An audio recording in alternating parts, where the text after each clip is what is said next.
Although we usually use CSV files to write our data frames to, it's often very useful to use a relational database. So SQLite's a great option when you need a local file, kind of like Microsoft Access. When you don't have access to some remote live server, you want to keep the data locally. The times I've found SQLite to be most useful are when I'm running a huge data collection, and when I use a CSV file for that, it slows down the bigger the file gets, whereas SQLite doesn't slow down nearly as much as it gets larger.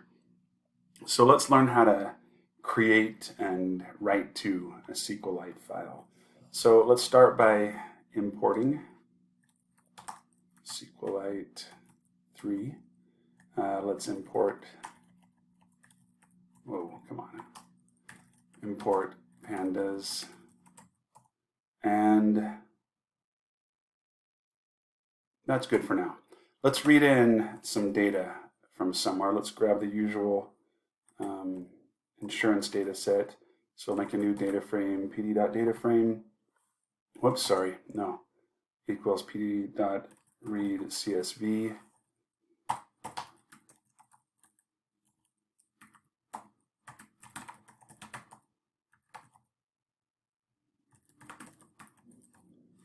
Let's take a look at it, make sure it looks right.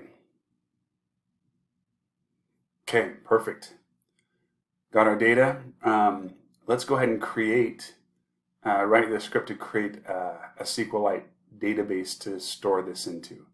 So for starters, we're going to use the connect object here. We're going to make a con equals SQLite 3.connect, and we'll call it insurance with quotes around it .db. So here's what it'll do. It's first going to look for a file called insurance.db, and if it can't find it, it will go ahead and create it. So let's see if we can just use this little temp area right here to do this in. Perfect. If we refresh this now, there it is, insurance.db. Now, if we want to read tables from it, well, there's none in there. So we're going to write some SQL to create a table for it.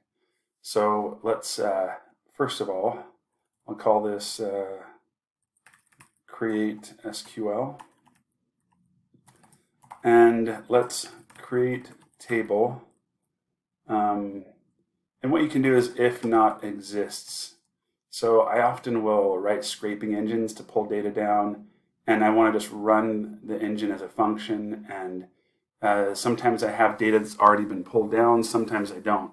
And so what I'll do is I'll check first to see if the file exists, and if it exists, great, I'll just start writing to it. But if not, I have to create the table in it. I have to first create the file like we did right here, and then create the table down here. So I like the if not exists, and we'll call this one insurance, or I don't know, customers. And we'll need to specify all of the fields that we want to include. So we've got age, integer, sex, I think it just calls it text, and actually, no, age integer is fine. Let's do BMI as, let's see, this is going to be a real, because no, that's a big one. We need just a float. I'm trying to remember what they call it. I'm going to start with float, but I bet it's going to give me an error. I'm going to have to change it. Let's use children, integer, smoker, text. And if it helps you to read it better, we can do the SQL language parts in all capitals. So I'm specifying a variable name and then the data type for it to be created under. So children integer. Let me look up whether this is a float real quick. All right, they call it a real. Anything with decimals, or that's a really big integer. Smoker, let's see, region, text. So notice again, it's just a space between the field name and the data type. not a comma or anything. Charges, real. Okay, now some people when they're making the create table sequences like to break it out like this. If you want to do that, you've got to put this backslash to continue the string.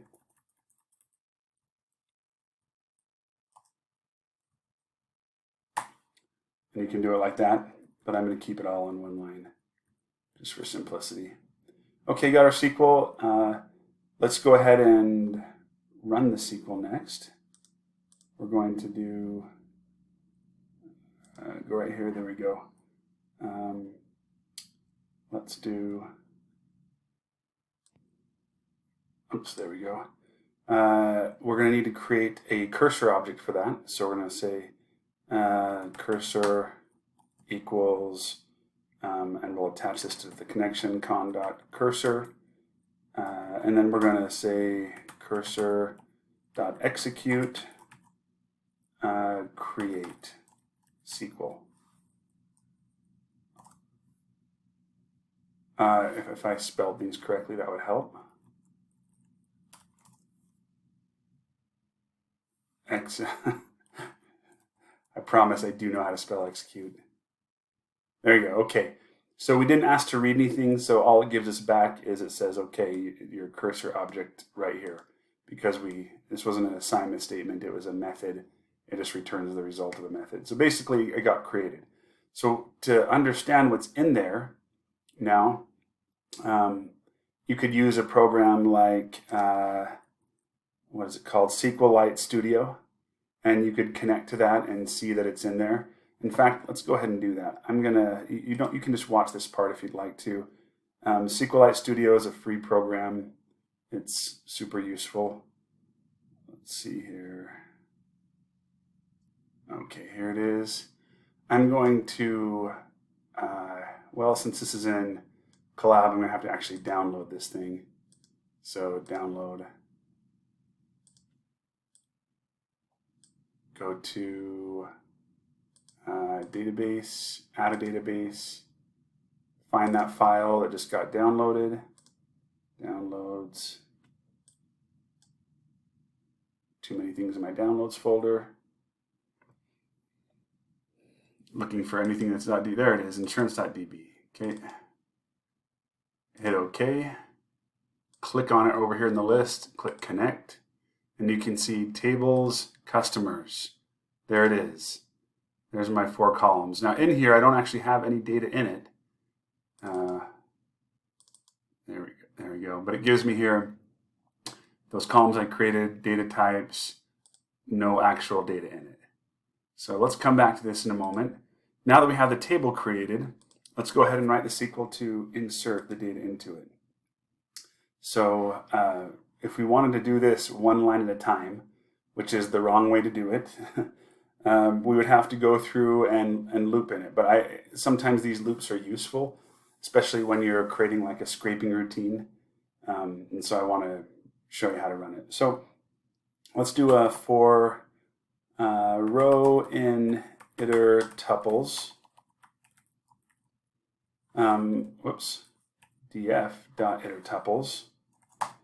We're going to say SQL insert SQL equals insert into customers values. Okay, so we got to go in here and put, let's grab this, it's going to be customers age, sex, BMI, children, smoker, region, charges. And the values, I think the easiest way to do this is with an F string. So I'm going to come back here and put an F in front of this. And let's insert all these in here. Now, these values will need single quotes around them for the text, no single quotes for the integers. So age, sex will need them.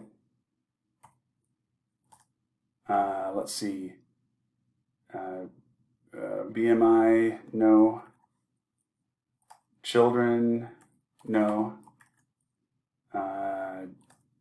Smoker, oh, whoops, I'm doing parentheses. Smoker, yes. region, yes. And charges, no. Whoops. Oh, come on. Hit some shortcut there. Charges. Okay. So what we're going to do now is just plug those values in from row. So row 0 is the index. We don't need that. But row 1, there's our age, and we should just be able to hit these all the way through. It doesn't hurt to double check. I'm going to print what this looks like, row 1, just to make sure. I'm going to comment that out.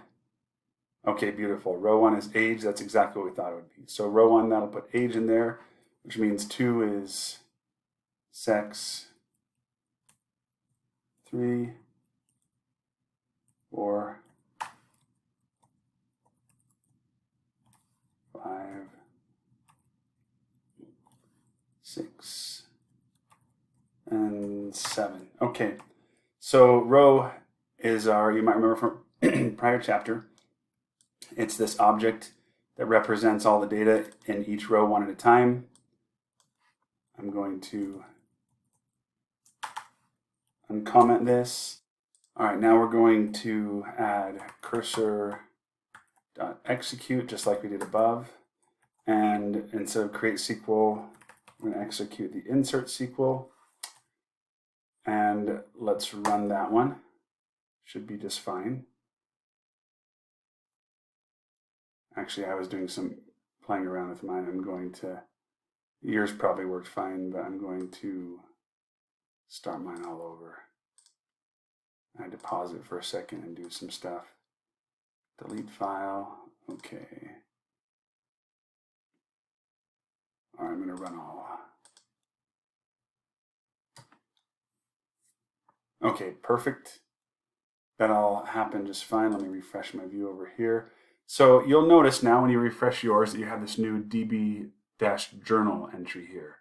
That's a file that's been created that has all of these inserts in it, and they won't be actually committed to the original database until we call down here, what am I looking for here? Con.commit. Oops, not commit.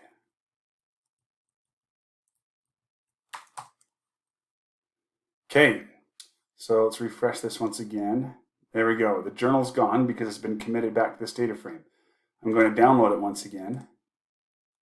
And actually, I probably need to delete the download of my previous one here. Yeah, let me delete all those. Well, all right, so it doesn't like it because I need to disconnect from insurance over here. Try again. There we go.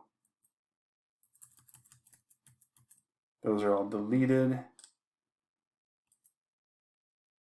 Let me download this one more time. There we go. Back to SQLite Studio. Connect once again. Okay, I like that. Double click on customers, click on data. Here's all of our data finally. Cool. Okay, we can write to a SQL database. I'm going to close that out. And let's go over a quicker way to do this rather than row by row. So I'm going to comment all of this part out, and we'll call this the row by row method. And down here, data frame all at once method. So, of course, pandas is going to have a built-in method to make it super easy just to go ahead and commit the entire data frame all at once. Great package, that pandas. So to do that, we're going to simply call df.toSQL, and we're going to give a table name. We're going to call it customers, which means we don't need any of this up here either. All we're going to do is create a new file right there. Okay, and actually, you know what we're going to do? I changed my mind already. Let's, I'll keep this one the way it is. Since there's already an insurance.db file, I'm going to call this one insurance2, just so it makes a new one. But I will need to continue to keep these commented out. Sorry about that back and forth. All right, insurance df.toSQL name customers. We also need to tell it where the connection is. Connection is the variable called con we created. It needs to know what to do if exists. So we can do two things here. We can do replace or we can do append, spelled correctly. So if we do replace, then cool, we could actually use the same file. And once again, I'm changing my mind. Everything will exist, but what this will do is go ahead and write over all the data that's already in there. And we want to tell it not to store the index. We just need everything else. All right, let's go ahead and run that one. Con.commit. Beautiful. Now we have the exact same thing in there. This is the entire data frame all at once method. This is our row by row method. We know how to write to a SQL database now.